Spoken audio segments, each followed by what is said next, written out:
Bom, meus caros, retomando então, questão 11. Por princípio da continuidade, se deve entender como obrigação do prestador de serviço público de não interromper a sua execução. Então, o princípio da continuidade diz que, por conta da essencialidade do serviço público à vida em sociedade, não pode haver solução de continuidade. Então, a administração pública ou o seu prestador não podem interromper a sua execução. É isso que se entende por princípio da continuidade. A questão 12. Impossibilitado de prestar diretamente determinado serviço, o poder público pretende delegar sua execução a particular que possa explorá-lo e dele se remunerar. De acordo com a lei, a administração pode, e aí dentre as alternativas, a única que faz sentido é a que diz que pode conceder o serviço mediante licitação, né? As demais não fazem sentido algum. A questão 13. Qual a natureza jurídica das permissões de serviços públicos? E aqui dentre as alternativas, lei, não é a natureza jurídica não é de lei, né? Como vocês sabem, lei é instrumento normativo que vem do poder legislativo, não do poder executivo, né? Ato administrativo composto também não é ato administrativo, né? Por quê? Porque envolve a participação de no mínimo duas pessoas, então tem natureza contratual, né? É um acordo entabulado, não é uma decisão unilateral, que é a natureza do ato. E também, pela mesma razão, não é um ato administrativo complexo.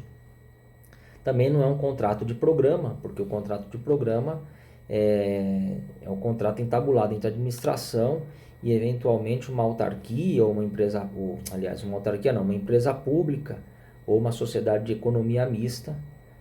Então a alternativa que nos resta é o de contrato de adesão, vez que o licitante vencedor não pode discutir e alterar as cláusulas do contrato que seguia como anexo ao edital, né? Ao licitante vencedor só cabe aderir às cláusulas que já constavam daquele anexo. Então a natureza do contrato é de contrato de adesão, né? Muito semelhante àqueles contratos de adesão que se discute no direito consumerista, né? Questão 14. Qual espécie de delegação de serviço público que envolve como remuneração do seu prestador, adicionalmente a tarifa cobrada dos usuários contra a prestação pecuniária do parceiro público ou parceiro privado? Então aqui a gente já está entrando no tópico do nosso semestre relacionado às parcerias público-privadas, né? E vocês se lembram que a lei de PPPs introduz no ordenamento brasileiro mais duas espécies de concessão, a concessão patrocinada e a concessão administrativa, né? E lembrando que na concessão administrativa toda a remuneração do concessionário advém do parceiro público. E na concessão patrocinada, que é aqui o exemplo dado pelo enunciado, uma parcela da remuneração do concessionário advém da cobrança de tarifas dos usuários e o restante advém de contraprestação do parceiro público, ok? Então essa é a alternativa correta. Questão número 15. Nas concessões administrativas, a remuneração do prestador da atividade concedida se dá através, e aí vem as alternativas, dentre elas aqui diz que a remuneração se dá através da contraprestação do poder concedente, né? Então, nas concessões administrativas, como acabei de comentar na questão anterior, toda a remuneração vem da contraprestação do poder público, né? Então, as outras alternativas se excluem automaticamente porque fazem referência à tarifa cobrada de usuários, né? Empréstimos de recursos públicos, isso não compõe a remuneração do concessionário, né? Parte da cobrança de tarifas dos usuários e parte de contraprestação do poder concedente, isso é concessão patrocinada, não administrativa.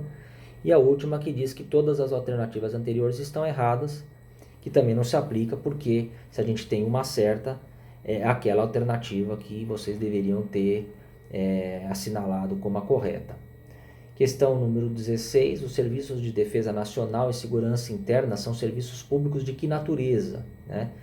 E aqui também trazendo à baila a lei de PPPs, que diz quais são as atividades estatais indelegáveis, né?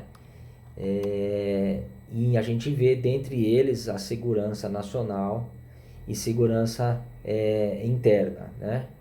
Então, essas são atividades indelegáveis. O Estado tem que manter a titularidade e a execução direta, ok? Então, a alternativa correta é a que diz que esses serviços de defesa nacional e segurança interna são serviços públicos indelegáveis, ok? Questão 17, as sociedades de economia mista são, e aí se relaciona então a questão, a natureza jurídica das sociedades de economia mista, isso também muito simples, né? Que é natureza jurídica de direito privado, né? Não é natureza jurídica de direito misto, não tem natureza jurídica de direito público, né? Não é administração pública direta, né? Não é um ente sem personalidade jurídica, e como a gente tem uma alternativa correta, aquela que fala que as demais estão erradas também não se aplica. Okay? Questão número 18, acerca das empresas públicas, assinale a alternativa correta. E aqui, dentre diversas inconsistências das demais alternativas, a correta é a que diz que o capital das empresas públicas é exclusivamente público, né? Podendo sua origem ser federal, distrital, estadual ou municipal. Aliás, o que a diferencia da sociedade de economia mista é exatamente isso, né? Na sociedade de economia mista, uma parcela do capital pode estar nas mãos da iniciativa privada, desde que o controle continue na mão do Estado. Na empresa pública, o capital da empresa é exclusivamente público.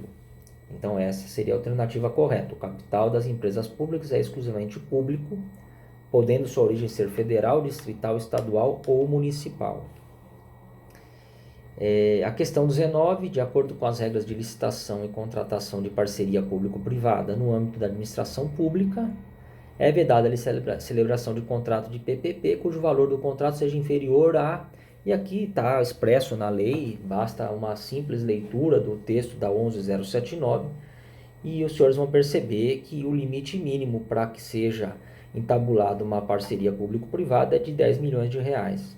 Né? Então, a alternativa correta é a que traz esse valor. E a questão 20, sobre a parceria público-privada, uma série de afirmações, dentre elas a de que a parceria público-privada é o contrato administrativo de concessão, que pode ser celebrado na modalidade patrocinada ou administrativa. São as duas novas espécies de concessão trazidas pela lei de PPPs, ok? Então aqui a gente fecha o segundo bloco e a gente retorna com as últimas 10 questões.